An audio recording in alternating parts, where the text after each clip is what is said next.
all of our ancestors were just people? What if nobody has to be a hero or a villain? If everybody can just be somebody, part of the story. So that's one of my main contentions today on this Mothers and Founders Day. This moment when we get to look at a history of ethical culture, which is mostly a history of men, as it's written, and a history of mothers, our own and mothers around the world, who are mostly women, who have been maligned, who have been over-deified, in both ways. Ralph Ellison wrote that some people are your relatives, but others are your ancestors. And so you choose the ones you have as ancestors. You create yourself out of those values. The way I was raised, my parents were very clear with me that they were going to do what they were going to do, and I was either going to accept or reject it. That they expected me to be an adult who was either very much like them or very much not. They got the latter, but at least they were aware of it. But what's interesting is that even though on paper I am quite unlike my parents, my mother has never lived in a city with a population greater than 30,000 people. I moved here from Los Angeles. My father worked at one company for almost the entire of his career. He worked in a shoe shop, he started working at a rubber factory, he ended his career the vice president of that rubber factory. I have had more jobs in 35 years than my father did in 67 working years. But I'm like them still. I can't get away from being like them. My joke is that I, for a while, was so busy not becoming Linda that I started becoming Wayne. And then I was so busy not becoming Wayne that I became Linda. Caitlin and I will go and visit my parents and have moments of, I get elbowed in the side. That's you do that. My poor father, a man who loves a quip. You might know about me that I love a quip. Goes to use his best bits on my wife, who he deeply wants to impress, and finds that I've already used all of them. Sorry, I had to be cute too, let's go. We're all founded by some set of people. Some set of people that we got without a lot of choice. Those might be biological parents, they might be whoever raised us. They might be the elders and ancestors in whatever kind of religious community we grew up in. They might be where our blood comes from, they might be where our thought comes from. But we all got handed some at the beginning, and we don't necessarily get a lot of choice about who those people are. We get choice later, right? We get to decide, I'm gonna stay in this community or not. I'm gonna seek out this other community or not. I have parents and grandparents who I didn't choose what I'm made by, but I also have the intellectual ancestors that I have decided on.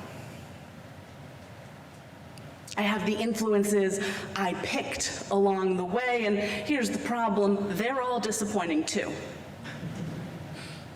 Great and horrible, the best and the worst in one person all the time. We find this in leaders we love like Dr. King, who was a great man and a sexist. Sometimes. Felix Adler, whose writings inform so much of ethical culture. Felix Adler, our founder, whose writings are, in moments, brilliant and so far ahead of their time, and sometimes a little retrograde even for when they were. Felix Adler's problem also has something to do with women, which, again, Mother's Day and Founders Day in one is a very interesting moment. I've been slowly, because it is a slog, reading through a stack of Adler's work, borrowed from Randy Best, my colleague at the Northern Virginia Ethical Society. And as I read, I take notes. These are not my books, so I don't write in them. I take notes, and in the middle of a recent page of notes, as I'm reading Adler talking about the purpose of life, I have written, "Is this man a eugenicist? I hope not." The conclusion I've come to is probably no. Because if I'm going to take Adler's deeds above his words, his deed above whatever creed he was creating in his language, I don't see eugenics in the choices he made. He was the founding chairman of the National Child Labor Committee in 1904, and not wanting children to die in factories is not a way that you express eugenics in behavior. There is support for everybody's life in Adler's work, but there are these phrases. The perfection of, usually he says man, we'll leave that as it is. The perfection of man. This is a hopeful and also dangerous phrase. One of those things that if we're going to take our ancestry seriously, we got to wrestle with where that lives. And that's true if we identify as ethical culturists, if we identify as Unitarian Universalists, if we identify as progressives, as humanists. Because eugenics was such an important piece of all of those movements for a moment. In the 20s and the 30s, right? Progressivism becomes equivalent to a support for eugenics. An idea that you can perfect the race. You see how this gets out of control real fast? That you can perfect humanity by lifting up the better elements and pushing down the worse, which winds up, as history showed us, in genocide. At worst, clear genocide like the Holocaust, but also the frequent sterilization of people with disabilities here in the United States. If you are, like I am, someone who is dedicatedly pro-choice, and I would say even that I am pro-abortion, we can talk about that some other time. You have to deal with it in the history of reproductive rights. In that Margaret Sanger, founder of Planned Parenthood, was a eugenicist, openly. Holding that tension of people who did good things and sometimes thought bad things, people who did good and bad things, people who tried to do good things that went wrong. The urge to make humans better is, I think, a good one, and I think one we can hold on to and agree with. But it's not better when it becomes hierarchical, when it becomes somebody knows better and needs to fix you. We model something better in our work with El Rodeo, with El Salvador. As a community over 14 years, I'm looking at Susan to see if my dates are right, over 12 years, we have gone and built relationship with the people of one specific community in El Salvador. Real relationship, not missionary relationship, right? Everybody is familiar with the concept of a mission trip, which is you go there and you fix those people. It is usually you go there and you fix them by telling them about Jesus, as if anybody on the planet has not heard about Jesus by now. You go there and you fix those people. But that's not what we do. That's not how the Washington Ethical Society practices ethical culture. No matter how much it looks like a mission trip on paper, and it can look like a mission trip on paper, what it's about is building relationships for real. Learning from the people in that community what they really need, what they want, who they are, and lifting them up the way they want to be lifted up. Not saying, you know, I think that you're wrong, and what you actually need is this. Not saying, well, you know, if you were just ethical culturists like us, then everything would be better for you. And we can all imagine people who would approach it that direction, whether or not they're members of this community. I can imagine Richard Dawkins approaching it that way. It is a tough needle to thread, and it is tough to do this on a day that I want to be celebratory.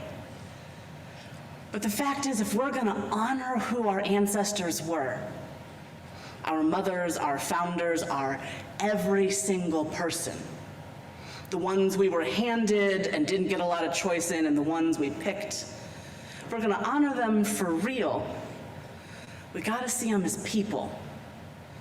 Full, flawed, wanting the best and sometimes falling short, just like each of us are.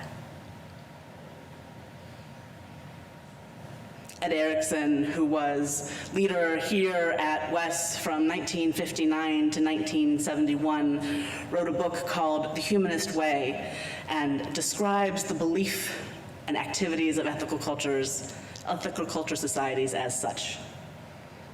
On the 15th of May, 1976, a Sunday evening, a group of religiously minded freethinkers assembled for the first meeting of what was to become the New York Society for Ethical Culture, the first gathering of its kind anywhere in the world.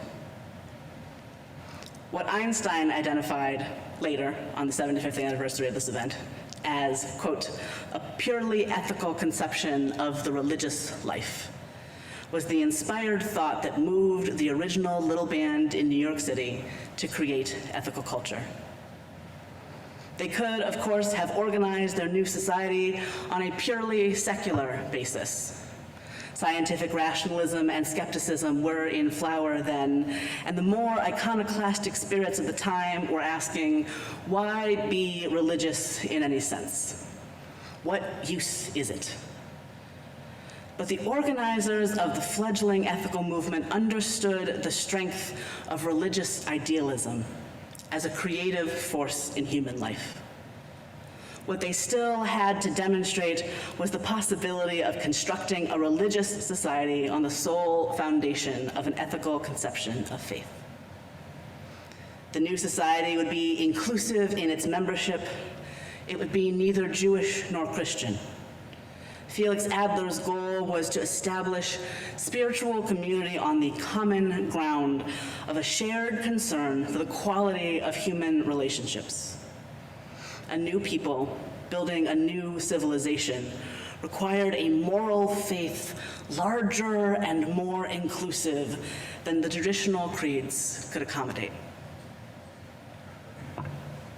If you Google, is ethical culture a religion? The first answer is no. That's very interesting.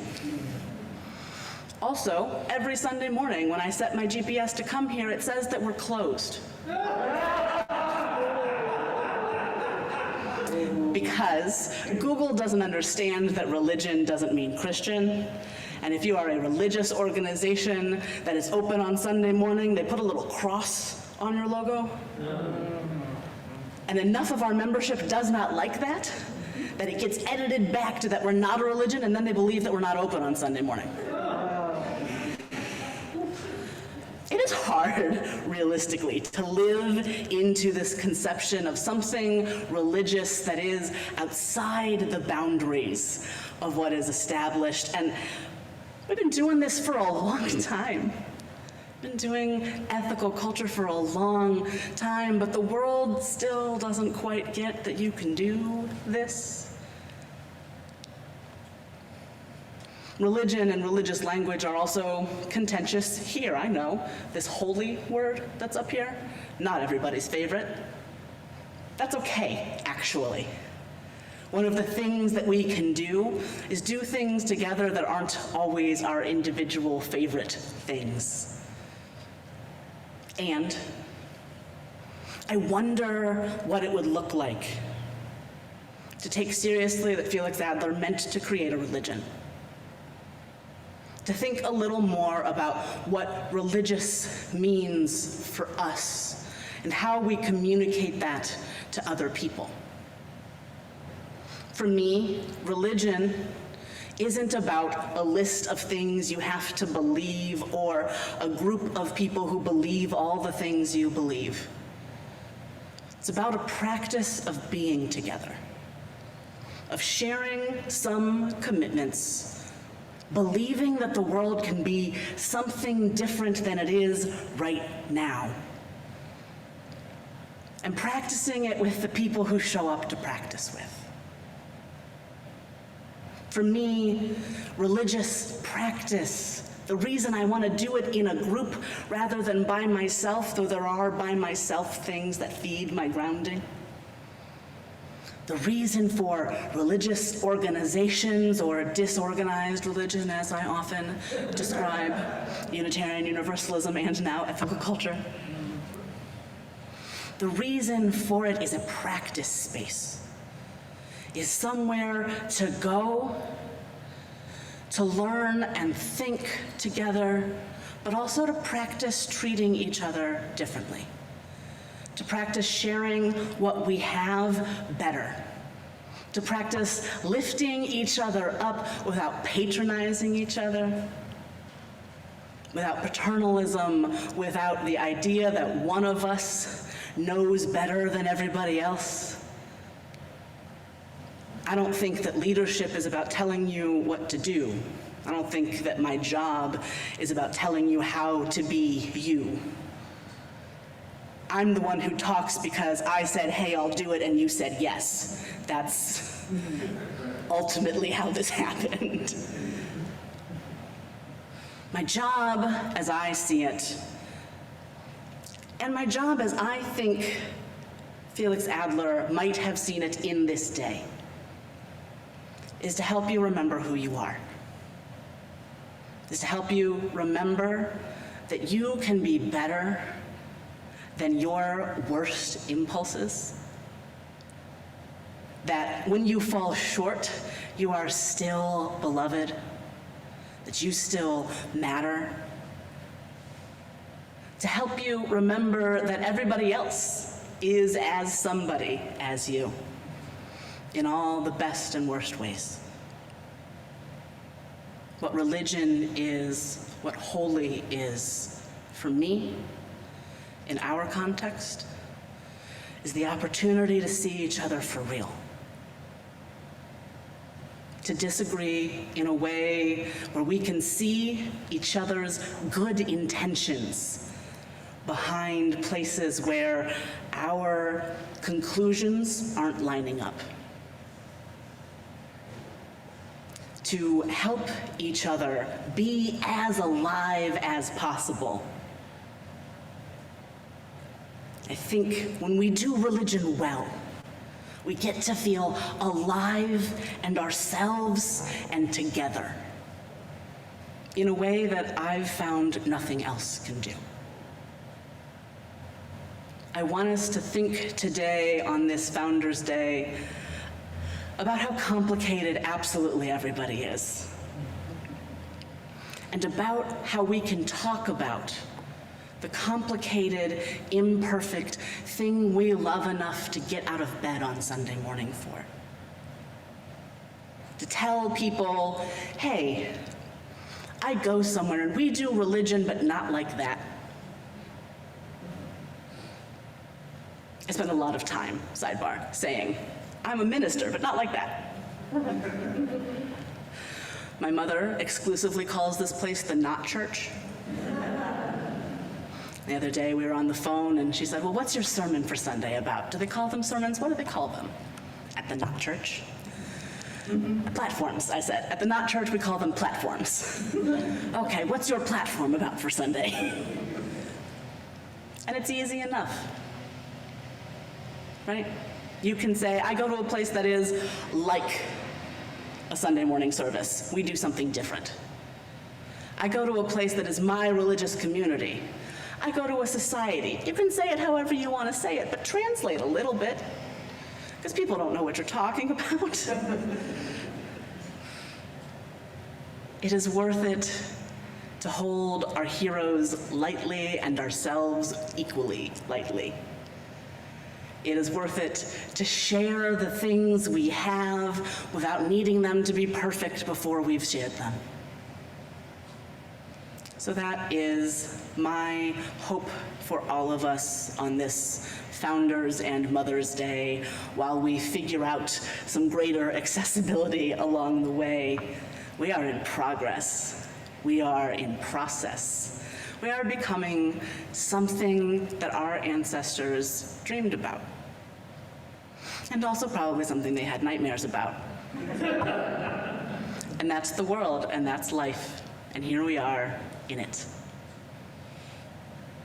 As you reflect after this and try to decide if you're going to come and say something at the mic, if you're someone who's been a member for a longer amount of time and you have a story about the people who got us here, or especially the women who got us here, I would really appreciate hearing them. I'm still learning our history, and history is a collective project.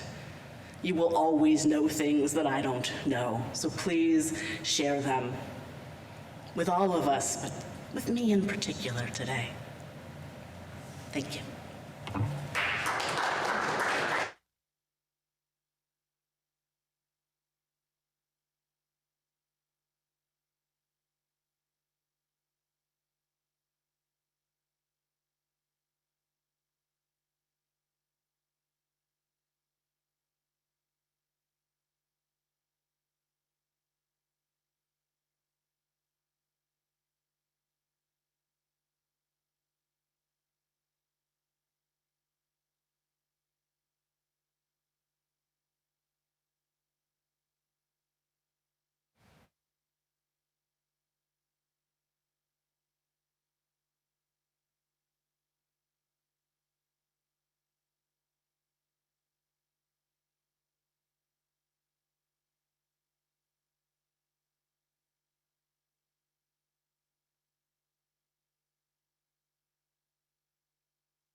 Thank you, Casey. In a few minutes, we will have our community sharing time when you can write into the chat or share in person about what resonated with you in this morning's platform. While we listen to today's musical response, you might prepare by reflecting on a personal experience or an activity at West that the platform brings to mind, or as Casey requested, a story, perhaps. Our response music today is Hail the Glorious Golden City, and it is a recording, but Perry Bider will take a moment to tell us a bit more about that. Perry?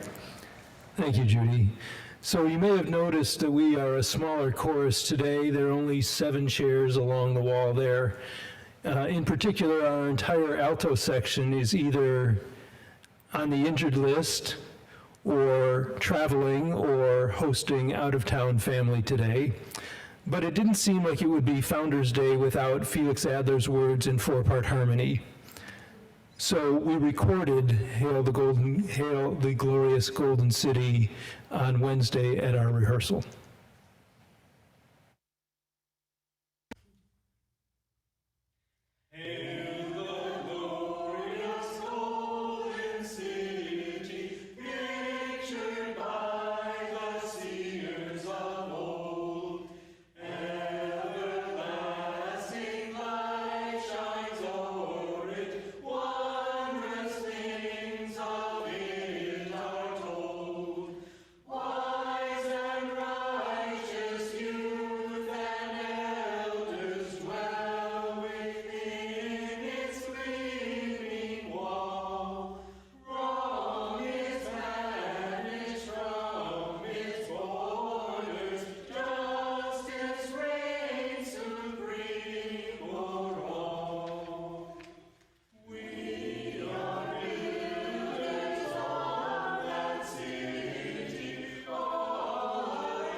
This is the time when we add our own voices to the morning, sharing our reflections on the platform or what resonates with our personal experience. For online participants, I invite you to share in the Zoom chat or in the comments if you're watching the recordings later. If you are here in person, you can come to the microphone here on the floor and share your brief comments or a story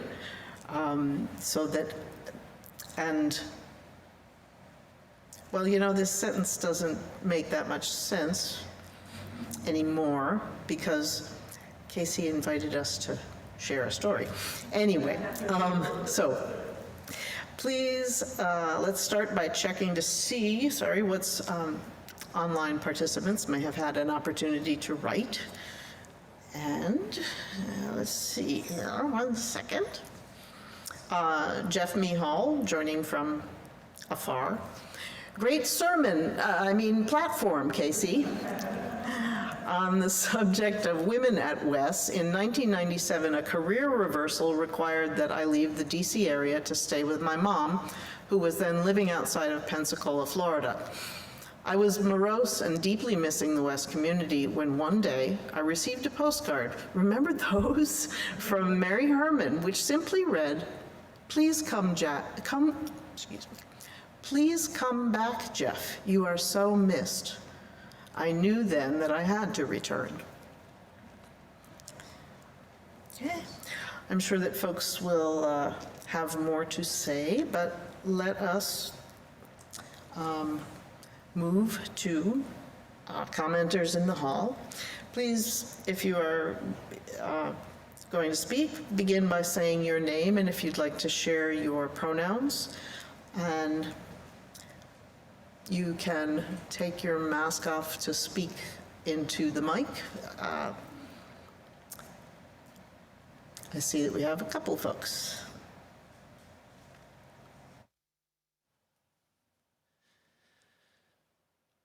I'm Eric Moyer, they, them, and I'm actually responding to the music by Felix Adler because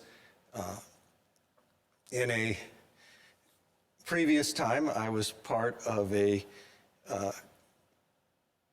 community that revered the Bible strongly, and near the end of the Bible there is a depiction of a enormous sort of moon-sized planet, moon-sized city, cubicle, coming down where the righteous will dwell forever. And one of the things that the community I was part of realized, so the city was called the New Jerusalem, and it is, the description of the city is very ornate and probably allegorical. And one of the things that the community realized about the city is that it is a depiction of the righteous.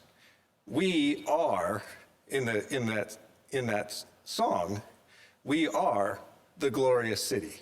We are, this community that we are building is the New Jerusalem. It is not a thing of something that is going to happen in the future to other people. This is what we are building here today, is we are building a glorious city, a community that can be our home and that can make the world a brighter and more excellent place.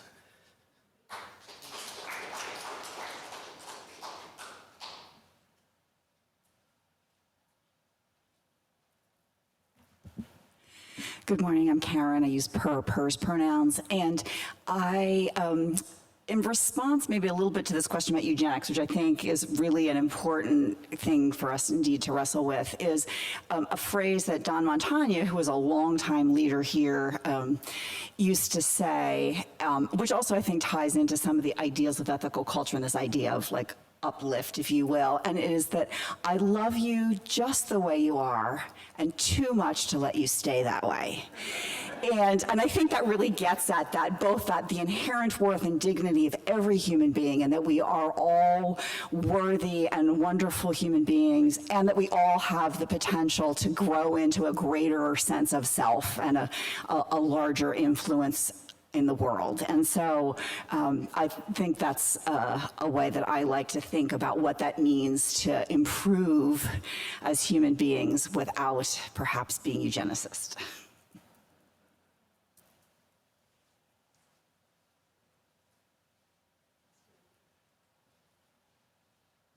Good morning. I'm Loretta Newman. I've been coming to Wes for almost 30 years. 1994 was my first time. Actually, I'd been coming as a guest, but I mean to really come and to become a member in 1996. I want to ask, Casey wanted us to mention women that have been part of it, Wes, and there are two that I feel very strongly should, well, the new people who are here should know about them, and those of us who've been here a long time should never forget them, because they're no longer here in the room with us, but they're still alive, so I'm not talking about people who have died. Excuse me. Excuse me. Whoa. One is Mary Herman. Mary was this little petite person full of verve, and she was the adjunct, was the assistant leader. What was her title?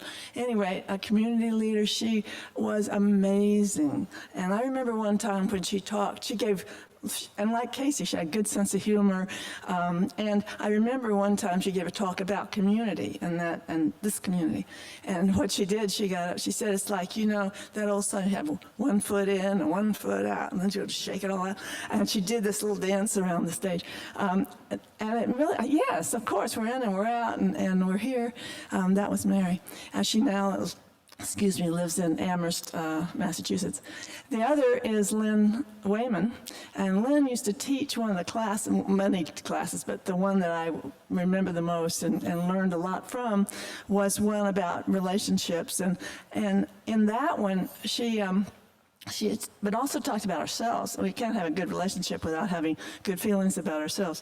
And she said, you know, there's this thing in the back of your head. You hear this when you're doing something wrong and you feel I'm bad and I've done something, you remember all these awful things you've done.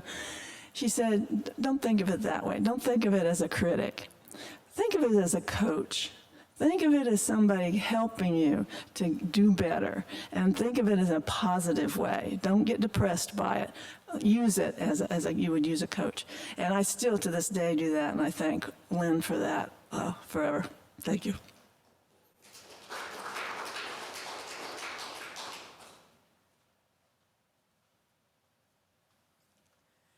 Hi, my name is Sonia Coopers. My pronouns are she and her. I was actually inspired to come up after listening to what Karen was saying, because I don't agree.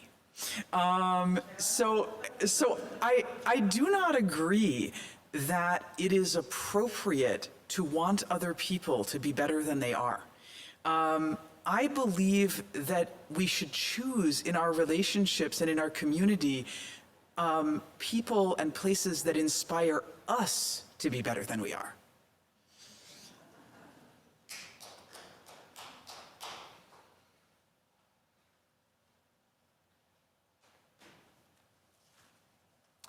Hi, Perry Biter, he, him.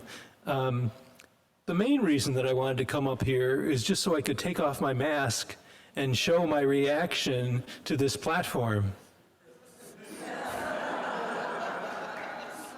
Thank you, Casey. But while I'm here, I will put out another name that old-timers will recognize, and that is Joel Silverman. Joel was, I don't know what her title was, but her role was basically mother hen. And many people joined Wes thanks to gentle prodding, shall we say?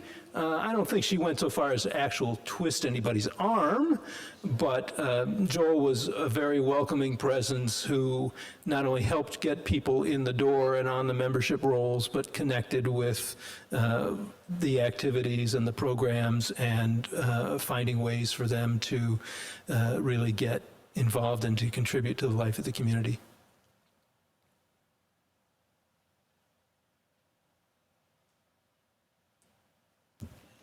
Hi, I'm Sue Jacobson. I've been at West since 1977, and I grew up in the Westchester Ethical Society, so it's always been my religion. In the early days, that sign up there did not say where people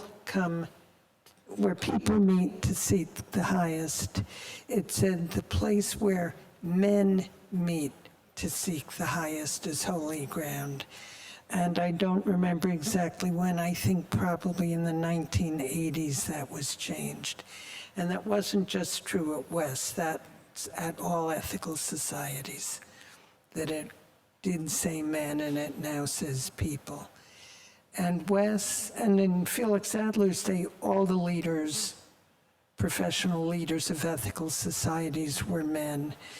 And even when Don Montagna was here and was our leader, we trained 3 female leaders in training: Judith Espenshede, Judy Toth, and Susan Baggett. And Judy then went to St. Louis. Judith Espenshede was part-time here, and Susan Baggett, I believe, was the first leader in Northern Virginia. So Wes has had a big part in the training of more female leaders, among the many things that Wes does.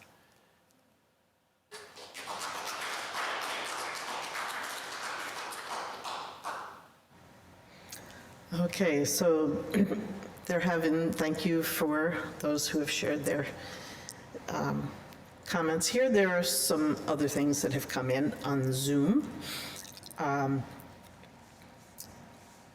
Cynthia Goodman, who I know is tuning in frequently on Sunday mornings remotely, says the platform was also about remembering our humility, that we are not perfect, but we need to acknowledge where we've come up short and at the same time appreciate our and each other's good parts and good intentions.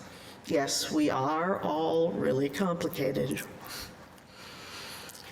Patty Absher says, I have seen what people working together in the practice area our West religion affords us. Just this morning, I received a message from Sue Smith, who has been tracking the first Afghanistan family Wes helped transition to their new home in the USA. The family has both parents working, and the mom, Fahima, I hope that's right, has become a US citizen. Wonderful.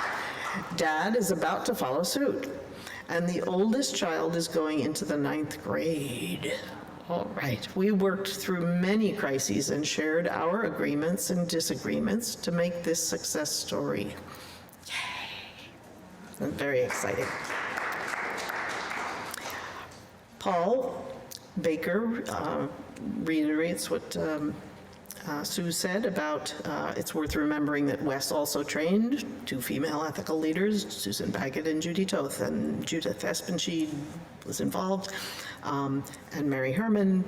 So clearly the name Judy is well supported in this community. All right, so just checking to make sure I didn't miss anything. Okay, thank you everyone who shared their thoughts and stories and attention. And, oh goodness. So,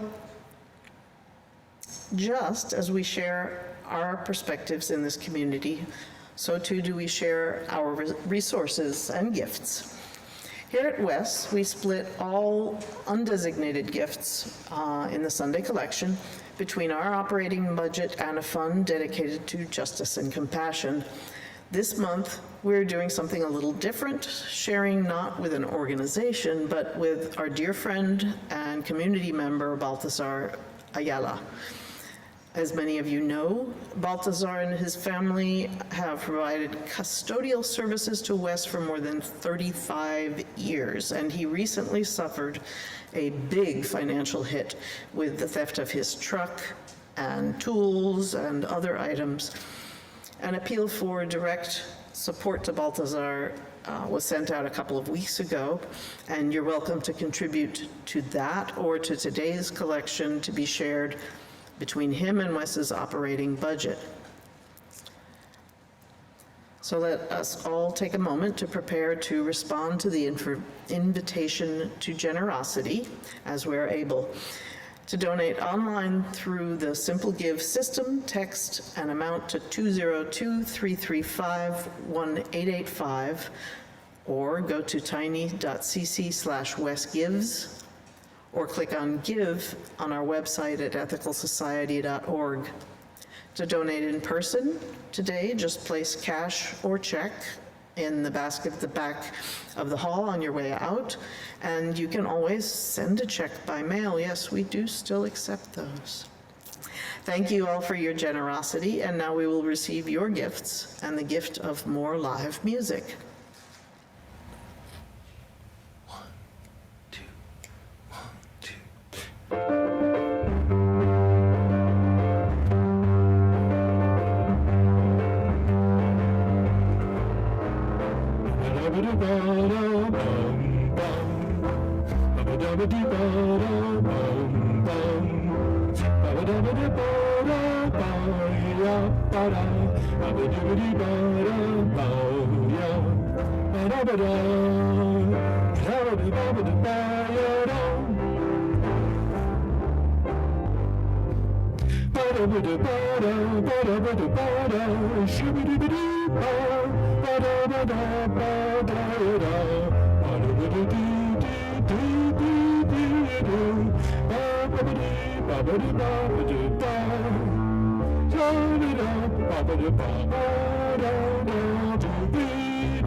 What fun. I particularly like the lyrics of that.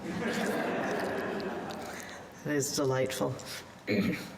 Thank you so much to the many people who helped create this morning's time together.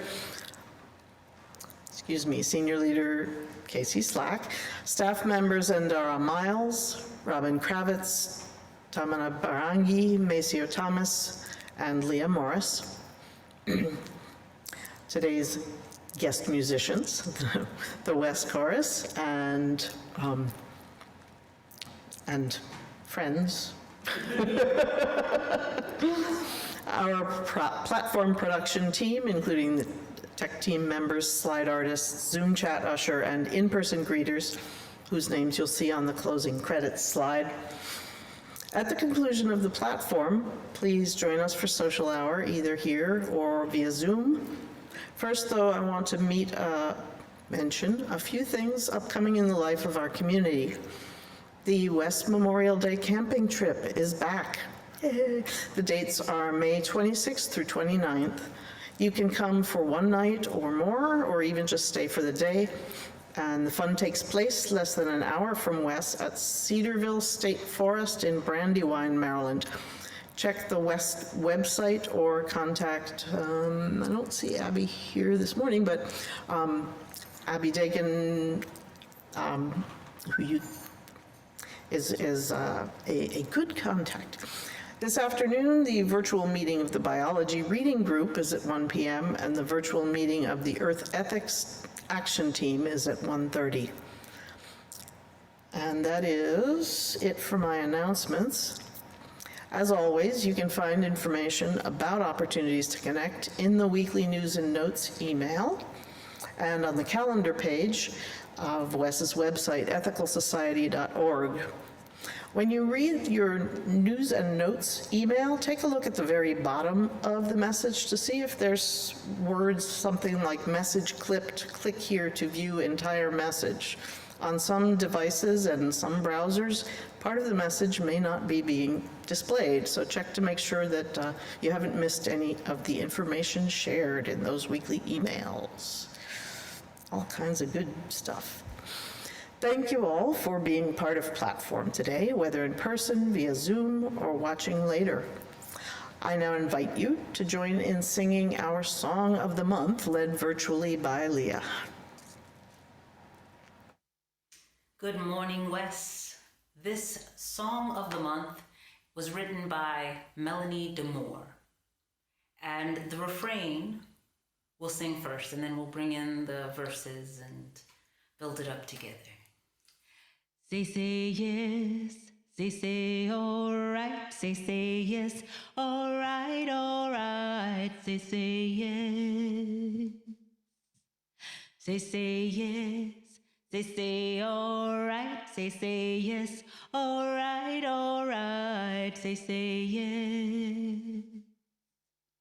Say yes, say all right, say yes, all right, say yes. Hold your head up and say yes. Keep your heart wide open and say yes. Seek the light and let it shine. All right, all right, all right. Say yes. Say all right. Say yes. All right. Say yes. Say yes. Say all right. Say yes.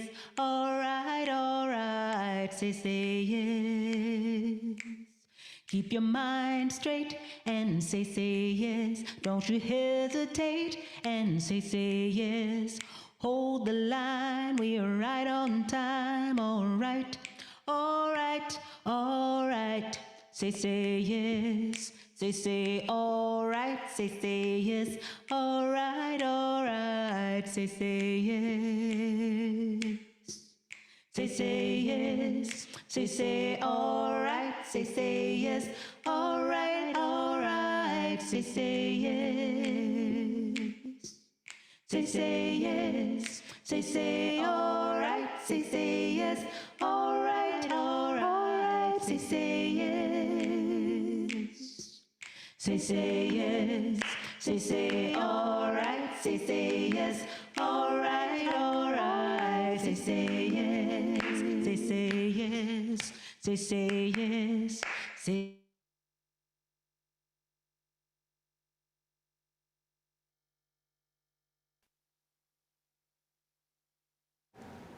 I love it that we get more than one Leah in those recordings. I think that's great. A few last reminders before we leave. If you are new to our community, please send an email to our membership coordinator, Maceo Thomas, and introduce yourself. Or you can, if you are here, come and say hello. For those who wish to socialize online, to reach virtual coffee hour, point your browser to tiny.cc/westcoffeehour. And now I invite you to join me in our closing words for the month. Let us go into the week ahead with compassion, understanding, and commitment, caring for ourselves, each other, and the world around us, while celebrating and developing the creativity which is our birthright. Again, thank you so much for joining today's platform, and we look forward to connecting with you again soon.